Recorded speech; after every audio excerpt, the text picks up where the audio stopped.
We're about to make a beeswax candle with you. I want to show you how easy this is. It took me 15 minutes to melt the beeswax, and I did it right before we came on live so that you wouldn't have to wait for that. But this is how I did it. This is an 8-ounce jar, and if you did get the tea time kit, this is the jar that came in your kit.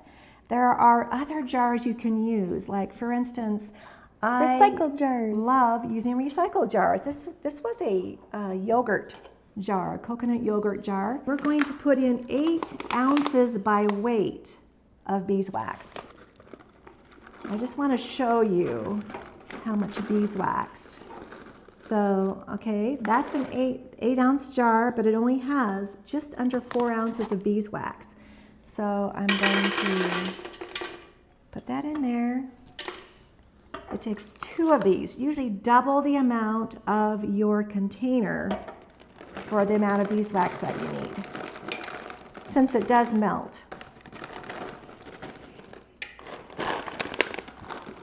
And this is an 8-ounce package of beeswax, so it's going to take the whole thing. But I wanted to show you it. So, okay, we'll get all that beeswax out. And then the next thing that we're going to do, let's remove our little scales. Yes. And is I would take this and set it in a pot of warm water, which I've done back here. Now, I have already melted the beeswax, so I'll set this back here. I'm grabbing your mic so you don't trip. How I did this is I used a pot with water in it. I put my beeswax in there, and then I put the handle over the side of the pot so it doesn't get real hot. Now I'm just going to let this set for a minute as we give you the rest of the information on this. This Hemp Wick, which there's a link in your recipes that you can find these, I got them on Etsy. They're a flat braided wick, which square braided is how they actually say it, wick, which burns really well with beeswax. And I found this 3mm wick worked so well in many different sizes of containers, really well in this 2-inch wide container here. You want to secure your wick, and many times your glass will have a little emblem at the very center. You want to secure it right in the center. If you get it off center, then you'll have an uneven burn. Now, to make this even easier, you can get tabs, which you can put on the very bottom of your wick, like that, and then you take off the piece of paper that's on there. And then I like to have a little spoon to help guide me to that correct spot before I push it down. So, whoops, my hands are shaking there. I'm not getting it. There we go. And then I just use my little spoon and I push it down really hard so that it can't move when I pour the beeswax in. That's ingenious. Isn't it? Yes. That's a fast way. You can also take a little drop of your beeswax, put it in there, hold it down there until it hardens. Now we want to secure the wick so that it's right in the center. You can use something like a skewer. So we will get this over here, and you just start your wick. And you just start winding it around like that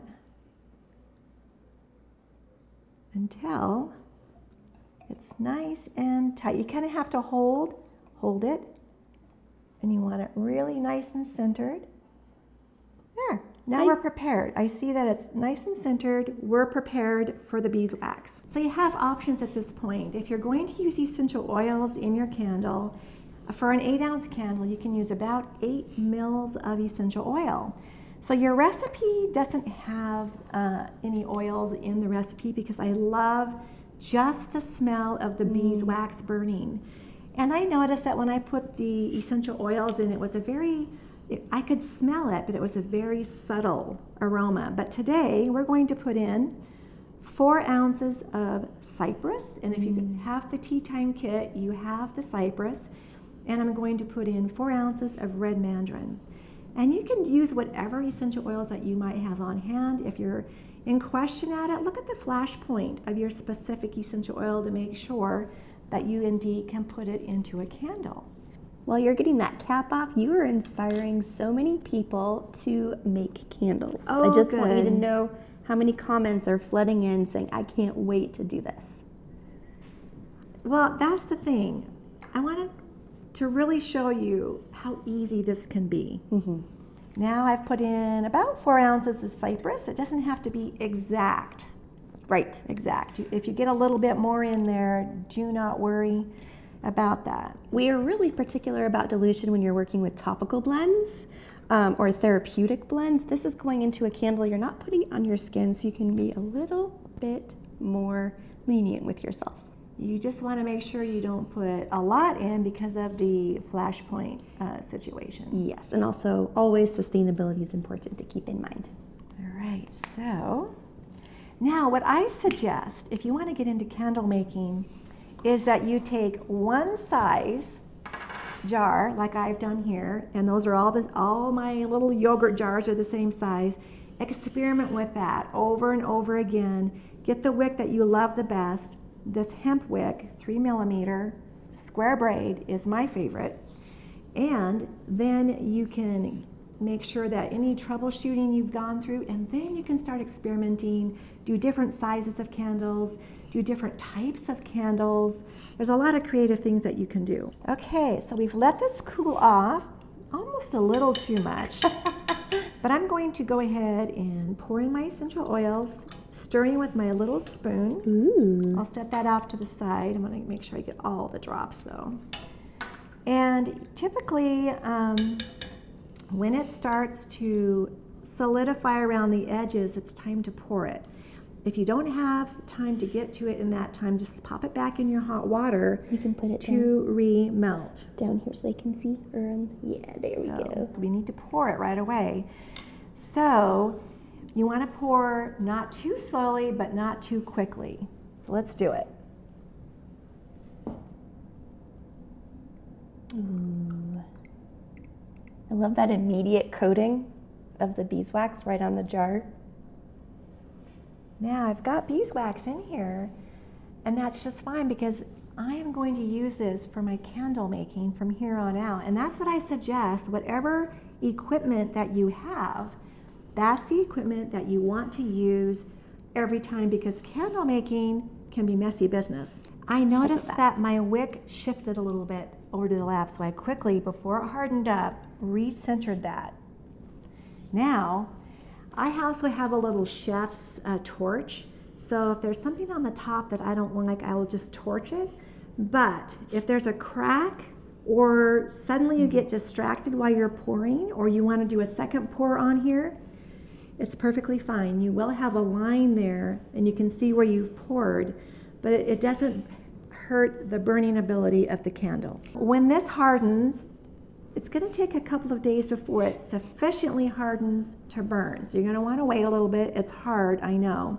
And as long as you're pouring one candle, you might as well pour 3 or 4 candles once you get onto your first candle. The reason why the wick is important is because you want a burn that goes almost to the edge of your candle.